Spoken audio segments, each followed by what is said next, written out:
transforming the culture of burnout that we live in, because we do live in a culture of burnout, there's two spaces we need to work. The first is like the inner work that we need to do. This is, are we connected to our body?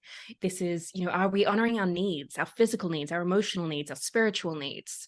Are we looking at what our boundaries are? Are we doing work that is meaningful to us? All of this is inner work. All of that is relevant to moving past these cycles of burnout that we so often end up trapped in. But there is a second element, and that always comes after this. Like, you need to do that inner work first. I firmly believe that you can't move to the second stage if you're burnt out and at rock bottom yourself.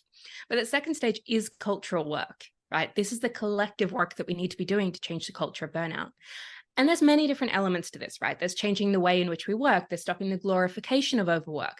But one of the things is what you mentioned. It is actually ending the assumption that we all have the same emotional resourcing, that we all have the same capacity at any one time.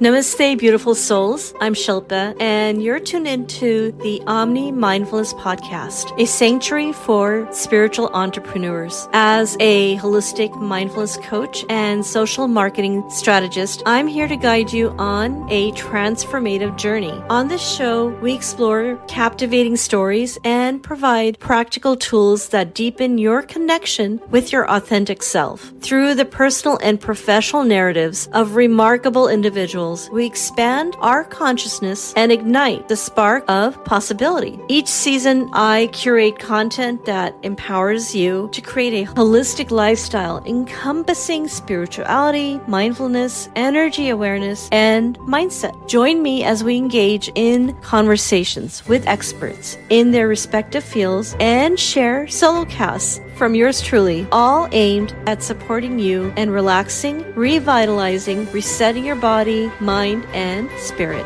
I'm your host and the visionary behind Omni Mindfulness. So what if just one story had the power to shift the trajectory of your life? What if you could become an instrument in helping others realize their true selves? And what if your soul's higher purpose lies in experiencing the joy of Omni Mindfulness? Remember, it's never too late to rewrite your story. Join Laura Hartley in rewriting our internal story and uncovering our purpose. As we explore the season of spirituality, Laura, an activist and transformative coach, leads the way to collective thriving and a burnout-free revolution. Get ready for a powerful journey of self-discovery.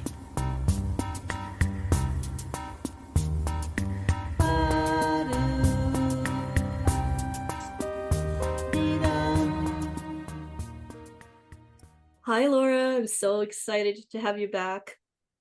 Hello. Thank you so much for having me. I am so honored to be here. Well, I have enjoyed the 2 times you've already been my podcast in 2023. And to start off January 2024, as I was sharing before I hit record, that the theme of the year is spiritual solopreneurship, or soulful spiritual solopreneurship. And the reason I wanted this topic to be the meta topic for this year is I feel like a lot of us connect to the concept of overwhelm, anxiety, and burnout. And having said that, Laura, maybe you could back up, share a little bit about yourself. I mean, obviously the introduction shared a little bit, but also your journey into the world of entrepreneurship and who you are. Absolutely. So I'm a climate activist and I'm a coach for changemakers. So my goal is really to help us lead from the world that we want to create. And one of the things that I think is most challenging for us when we're looking at this idea of leadership, when we're looking at this idea of building worlds and businesses and the type of career that we want to see, is this experience of burnout and exhaustion. Excuse me. If I look at my own experience, going back a number of years now, I had my own experiences with burnout.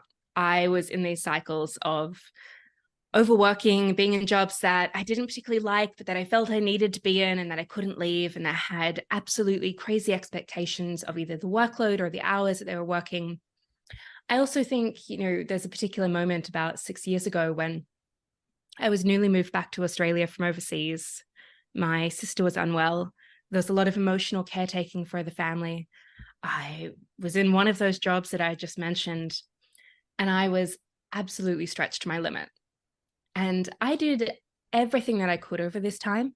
I adopted a meditation practice. I went swimming. I spent a lot of time in nature. I was really conscious about going to yoga and looking after my health and doing everything that I could to support myself. But ultimately, after a few months, despite everything that I did, I still reached this point where I left work one day and I had a panic attack. And, if you've ever had a panic attack, you know how absolutely awful these are. And it was just absolutely everything came crashing down for me. And I realized at that point that something needed to change and that I needed to make big changes because I was just utterly burnt out. And that the solutions that we commonly had for burnout weren't really working. Fast forward a few years after that, I made some good changes. I changed job, I moved neighborhood, I built a better support network. Things were going well. I thought I'd done it. And I was very engaged in climate activism. I was working in another corporate job that was a bit better, building my business on the side. And I started to see these kind of threads of burnout again. I saw all of the people around me feeling exhausted, spent, our creativity was completely gone. I saw my boss, the people that I was working with, working themselves to the bone, up at 11 o'clock at night, sending emails, or on the weekends, like checking what's happening, what can I be doing? And I started to think that something systemic and something cultural also has to be underlying this, that it's not just about us as individuals, that the individual work we can do matters, but we also need to look at what it is in our collective beliefs that's causing us to work in this way that is so harmful for so many of us. I certainly can relate to all of that. And what we may perceive for the longest time is maybe either cultural, like for me, it was like, oh, you have to work hard, you have to be a doctor or this, and it has the big titles and push, push, push. And the other element is that once you're in that environment, perhaps like the corporate environments that I had experienced, your mentors, your boss, your colleagues are all on that spinning wheel. And there's no normal aside from push yourself until you break. Yeah, but this is what we expect as a culture, right? And I think, a lot of the time I talk about this term internalized capitalism, which is really just talking about the ways that we internalize the messages of the culture that we're a part of that say that overworking is somehow a good thing. So one of the messages of capitalism is this like desire for infinite growth, that we always need to be doing more, having more, being more. And when we believe that message, right, that our worth is our productivity, that we can never have enough, that satiety, that being rested, that one day we'll reach this place, right, that it's always in a future destination, however, then we're going to keep in this cycle of like pushing ourselves far beyond what we can actually carry. I think I saw a study recently that said something like 70% of workers in the US describe being burnt out. And so the problem with this is that we frame it as an individual problem. Like that if you just drink enough green juice and meditate enough, all of which are wonderful things, like I do them myself, they're great. But if we just do that, then we won't be burnt out. And that's not true. We need to really look at the reasons of why we're working the way that we are and what we can do to start to change that. And that also addresses the desire I have to more holistically approach how we consider the output of a human being, the work, and is our work just limited to, say, the 9 to 5, say, desk role you may have had or I had, or is it the work we do outside of it? Because we are, if you're taking it from a more spiritual perspective, we are energy. There's only, I wouldn't say we're limited, but as human beings, we do have some boundaries, and we don't necessarily honor those boundaries when we are in the 9 to 5 corporate jobs. Absolutely. And even outside of the 9 to 5 corporate jobs, I think we don't honor our own boundaries. Like there is this idea that burnout is only because of paid work somehow. It's absolutely not the case. It is totally because of unpaid labor as well.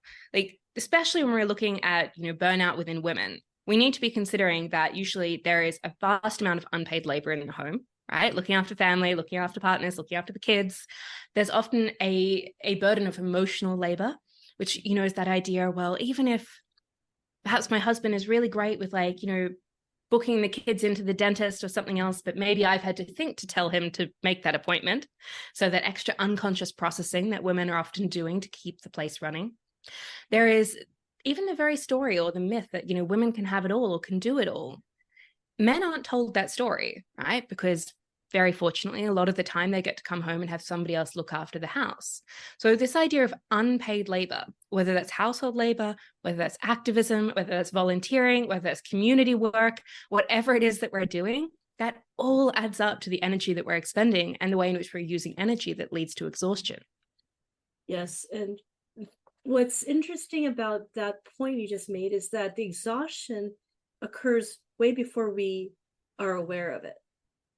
And when we aren't even built up in a society that, gives you like flags, like you're about to reach burnout, then there's basically this chronic society, right? Chronic buildup. There is. I also think we tend to live very neck up in our culture. And I know that this was certainly my experience. I was very disconnected from my body for so many years, for most of my life. And when I think back to that first burnout experience that I mentioned, I had no idea what was happening in my body. I thought I did, but I was very disconnected from it. And usually if we've reached burnout, we are, because it's full of tension and tightness and all these little niggles and hot spots and things that are uncomfortable. But when we are disconnected from our body, right, we've usually missed all of these little warning signs before exhaustion hits. We've missed all of these little signs that say, hey, you're tired, you need to break. Or, hey, this actually isn't serving you. You're not enjoying this. This isn't giving you any sort of energy. It's taking way more from you than it's actually giving in return. And so I think you're right. This point of exhaustion, a lot of the time we hit it and we didn't even see it coming. We're just like, how did I end up here?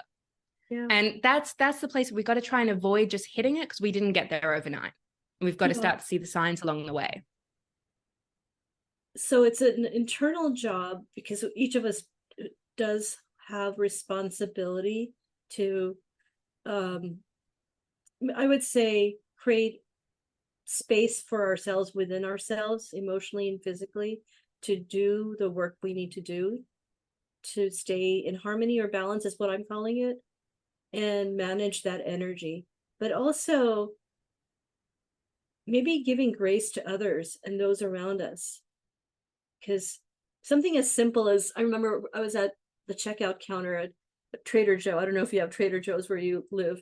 And there was a newer woman. She was a little bit older. I don't want to say old, but older. She had asked for me to move the basket at a certain angle. And I realized that just giving that grace, allowing somebody to, recognizing that these are people with different physiological conditions going on, mental, emotional. And a lot of us just brush past people on a daily basis, not pausing enough to know that what is the collective stress that's being put on each of us.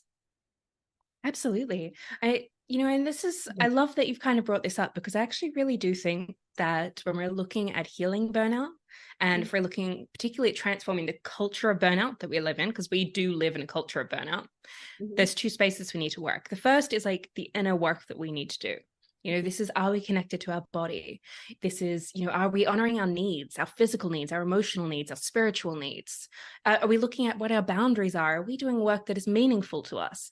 All of this is inner work. All of that is relevant to moving past these cycles of burnout that we so often end up trapped in. But there is a second element, and that always comes after this. You need to do that inner work first. I firmly believe that you can't move to the second stage if you're burnt out and at rock bottom yourself. But the second stage is cultural work, right? This is the collective work that we need to be doing to change the culture of burnout. And there's many different elements to this, right? There's changing the way in which we work. There's stopping the glorification of overwork. But one of the things is what you mentioned. It is actually ending the assumption that we all have the same emotional resourcing, that we all have the same capacity at any one time, because we don't. And often we're working with people And we have no idea of sometimes what is happening in their inner worlds, right? That they're perhaps caring for a loved one who's unwell. Maybe they've had a parent or a partner or a friend pass away. Maybe they've got some health challenges. Maybe they've got some financial difficulties, whatever it might be. And we've got to actually give a little bit of grace, a little bit of compassion, and a little bit of space to start to just respect where people are at, as well as check in where they're at, particularly if we're working with them. Absolutely. And one of my big epiphanies, I think I've shared this story with you, into why I recognized that the external world in which I was functioning or trying to function, I wasn't functioning anymore because I was burnt out, which was working in a corporate environment as a mom of a less than 1-year-old and being on a 14-hour flight, returning from Australia, only to be met with by my husband, who told me my mom suddenly passed away while I was mid-flight. And she wasn't ill, she wasn't sick. There was no closure. And about a few weeks later, I'm back at work, or not even a few weeks, like 2 weeks later. And someone approached me and said, "Hey, are you better now?" I'm like, well, I don't think I'll ever be the same. and Right?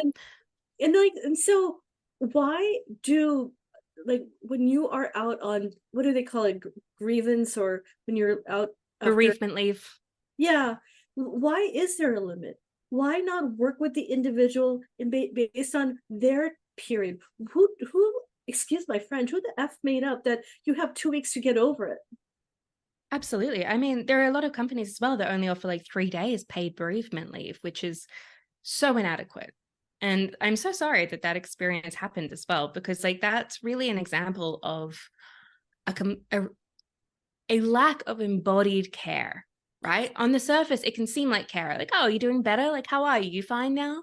But it lacks all the nuance and the depth and the emotion that actually recognizes the Yeah, experience of what has just happened, that we've lost somebody incredibly close to us in a way that was completely unexpected. yeah, And so we need to look at the environment in which we're working. And look, there are some corporates that I'm sure are better than others. Everyone is different. I've worked in a number of different corporates over the years, and no longer anymore, thankfully.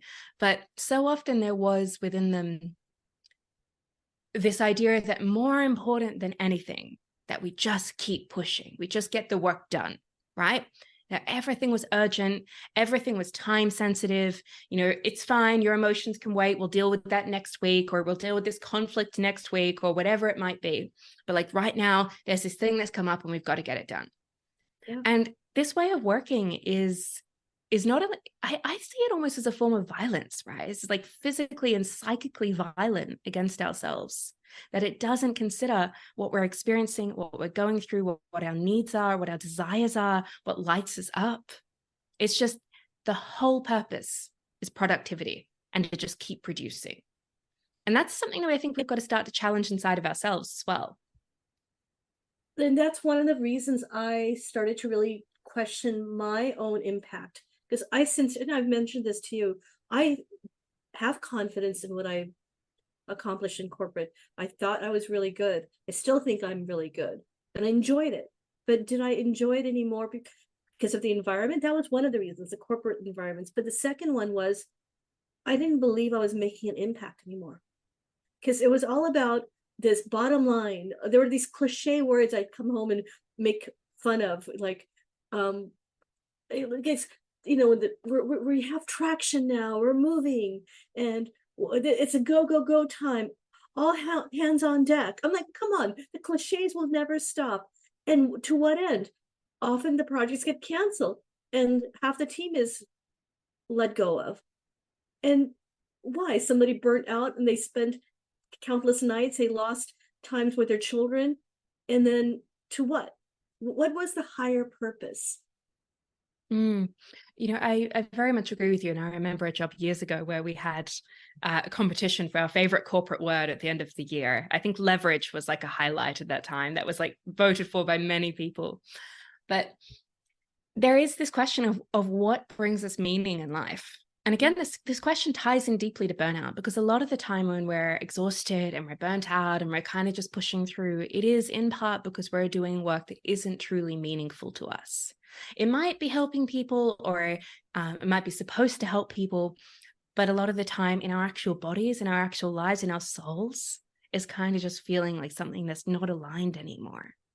And so this is one of the challenges of the world that we're in.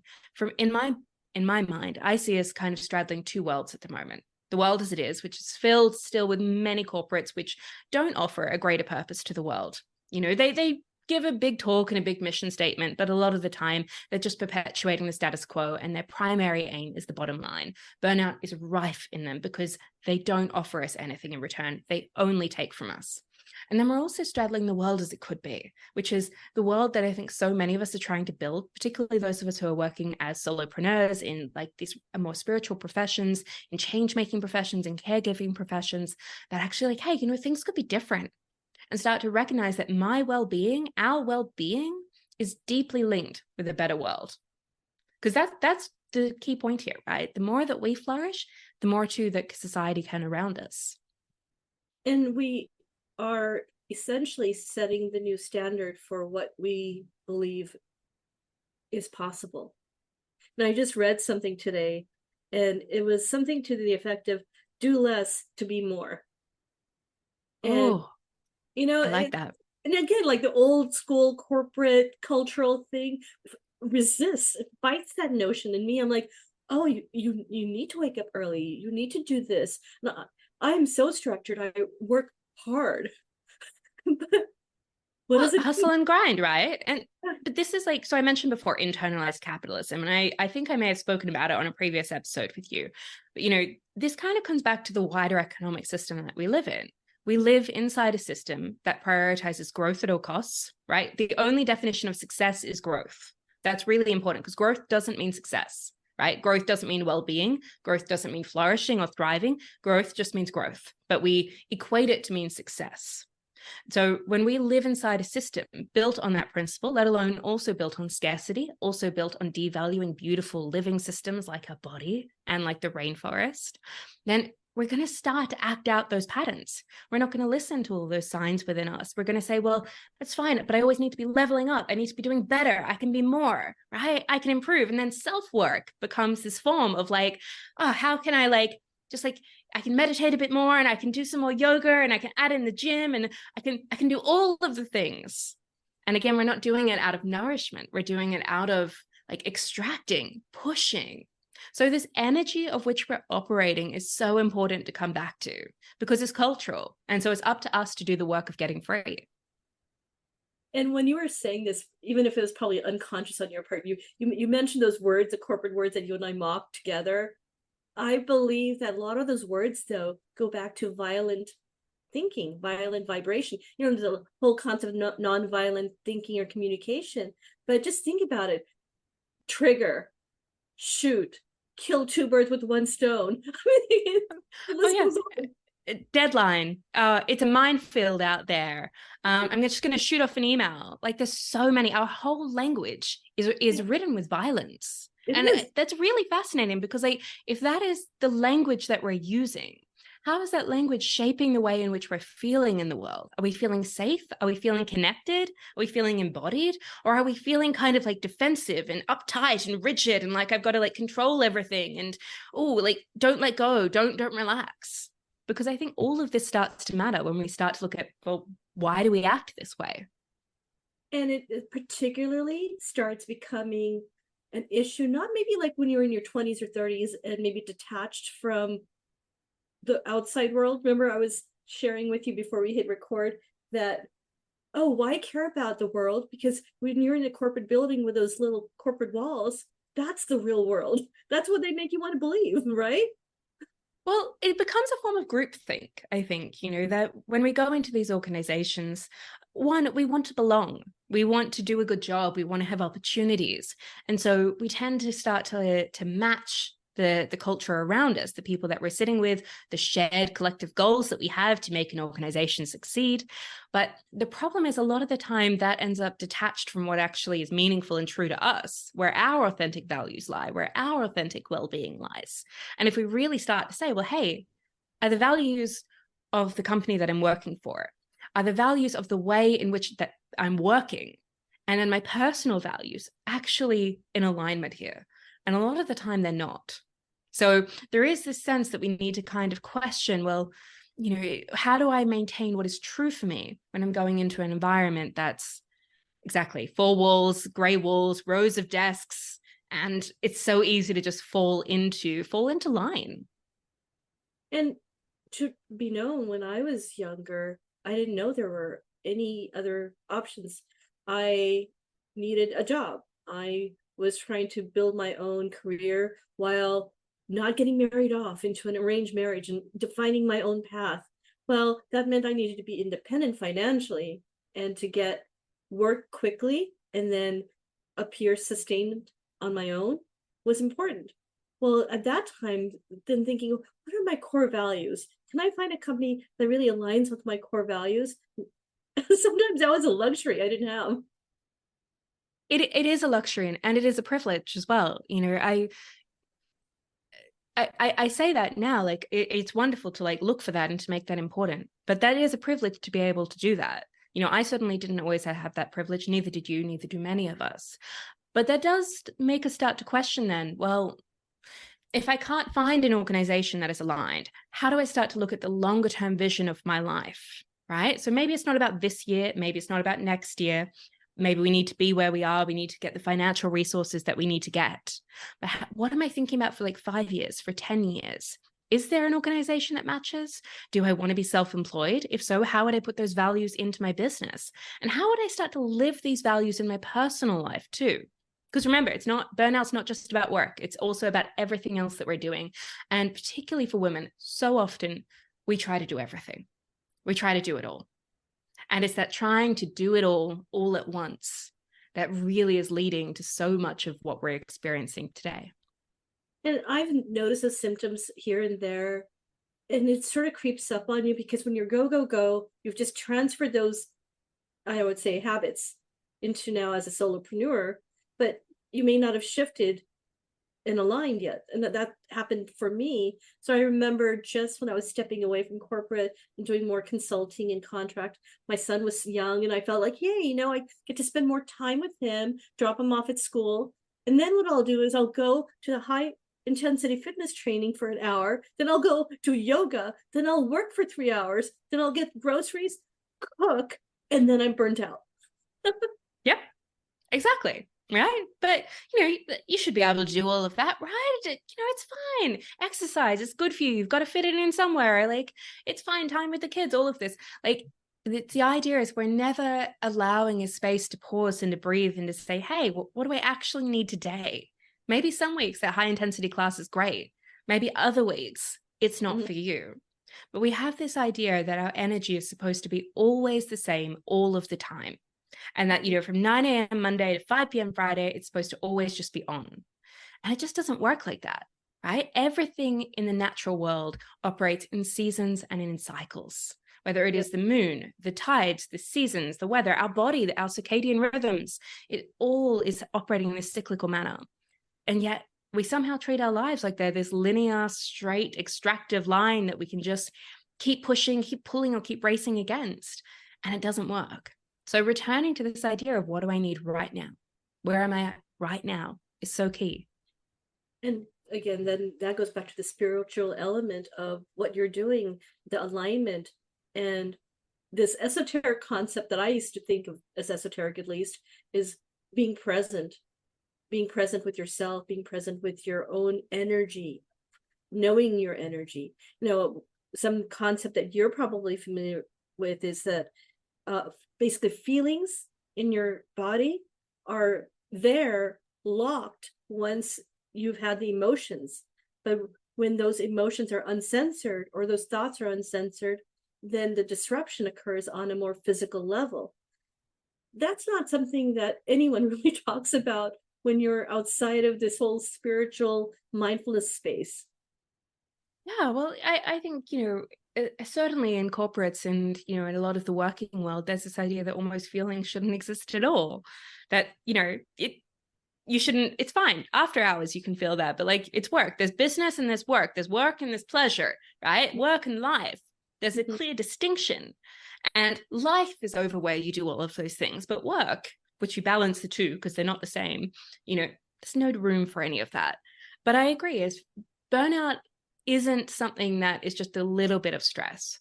It's not something that happens because we had a really stressful week and I stayed up too late working to get this project done. It is something that is a result of chronic stress that has been there very often for weeks, months, years on end. And so when we're disconnected from the feelings for that long of what we're experiencing, that heightened stress response, that fear response, that anxiety, that tension, then all of that's living in our body. All of that is staying there until it's kind of ready to be unpacked and processed. And why allow the next generation? I mean, I'm kind of like, I feel like this is a gift you and I could give to next generation, or perhaps even people that are listening. Why wait until your body is now sending you a very tragic signal from someplace, whether it's an emotional signal or combined with a physical issue? And I just recently read or listened to a friend who's now dealing with a parent that's not doing well. So that added layer of stress, it becomes too much. And it's often too late, because at this point, you're trying to manage energy on so many levels. Like, will I survive the job? But my mom, but meantime, I've got this chronic arthritis in the back. How do I manage all of these things? Yeah. Well, this is the thing. Burnout is a spectrum, right? And actually, this is really important. Burnout is a spectrum. And we tend to cycle up and down this spectrum. So, this is why we all have different experiences, because the mild end of the spectrum is things like apathy and headaches and feeling overwhelmed and kind of we've lost our spark. But then the severe end of that spectrum is things like autoimmune disease. And you're sick a lot more often. There's conflict, there's relationship breakdown. It's not just exhaustion anymore. It's difficult to get out of bed. And so how long it takes to reach from the mild to the severe end is kind of like how long is a piece of string. For every single person, it's different. But when we've missed those signs, right, and we just like ignore it completely off the burnout spectrum and just normal stress, then ignore the mild end and say, well, I can fix that. I just got to take a vacation. I've got 2 weeks coming up. I've got that off. I'll feel so much better afterwards. And you do, because you come back and you've had 2 weeks off, but then you do start working the exact same way. And you move further and further down the spectrum. And it's easy to say this. I think it's harder to live. That not only is it not worth it and not enjoyable to be burnt out, that none of us benefit from this. But I think what is really important and that we often don't consider is that it doesn't help anybody. We sometimes think that, well, it's fine that I'm a bit burnt out and exhausted, right? Because I'm helping all of these people, because I'm still saying yes to everything that I don't want to be doing. I'm still pushing myself beyond my limits. I'm still equating urgency to mean that I can reject my own needs because they're obviously not important, because urgency comes first. That somehow someone is benefiting. And I don't think that's true. I don't think anyone is benefiting when we're burnt out. Not us and not other people and not the world. So this idea, if we're looking at the younger generation, I'd really be looking at, well, hey, do you want to make a difference in the world? Like so many Gen Z do. That will not come from your burnout. That will not come from your exhaustion. It comes from our flourishing. It comes from our well-being. And it's so important that we start to really prioritize that. And if you're truly into that esoteric spiritual stuff, you often are reminded that if your energy is low, if your vibratory energy is low, then more than likely you will bring other people down. Because, I mean, how many times have I been around people, my loved ones or others, who were burnt out and they're cranky, they're tired, or in my mom's case, her diabetes would flare up, So just seeing her push herself, I often was aware that there's unaddressed lack of, I don't know, attention to managing that energy? Absolutely. I see that as well. My mother too, often sick, my sister, so many people I know and love who have pushed themselves beyond their limits and their desires and end up in these patterns of constantly feeling sick, overwhelmed, and, not enjoying life. But I think it's you're saying about energy is also that we can't make change from the same energy that we're trying to change. So we have this idea, right, that I can fix this if I just keep pushing. Like that pushing is what you're trying to change. We want more ease. We want more beauty. We want more love. We want more courage, more compassion in this world. That means embodying all of those things ourselves. We can't struggle enough to produce it outside of us. We can only live it. And that's really important distinction.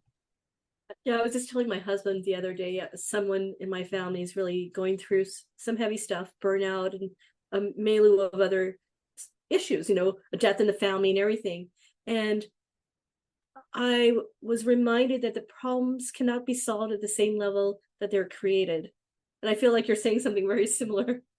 Very much so. Exactly. That we cannot change the world with the same thinking that created it. We cannot make change with the same energy that we're looking to change. So that place has to start within us. Is this how we want to be? And if it's not, what can we do right here, right now to make a change? And maybe we can't change everything yet. Maybe we can't change the job and all the big stuff yet.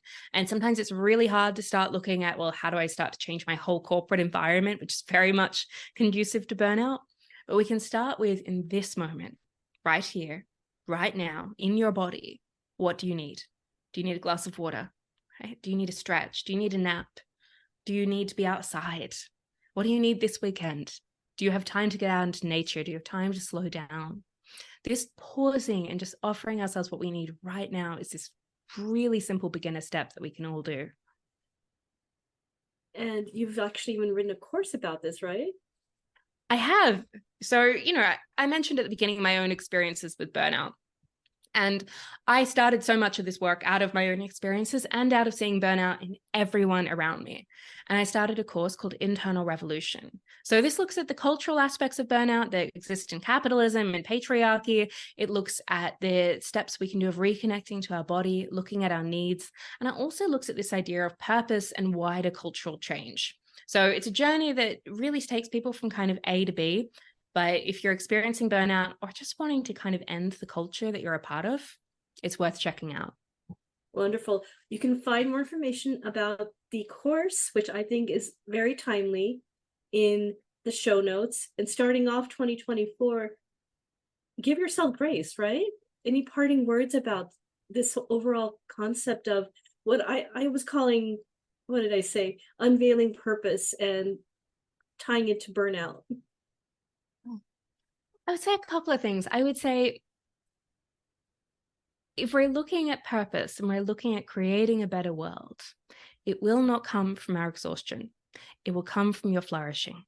So what are the conditions that you need to thrive, right? What are the conditions in your body, in your relationships, in your career, in your life as a whole that you need to thrive? Because as we thrive, so too will our planet. The two are linked and mirrored. So that's my advice for anybody today. Start to plant the seeds of that question and see what germinates out of that space. Wonderful, Laura. I resonate with everything you said. And I especially love the fact that you now connected it to the planet and our outside world. So that'll be our topic for April. Amazing. Thank you so much for having me on today, Shilpa. It was such a joy. It was such a joy. Have a wonderful day.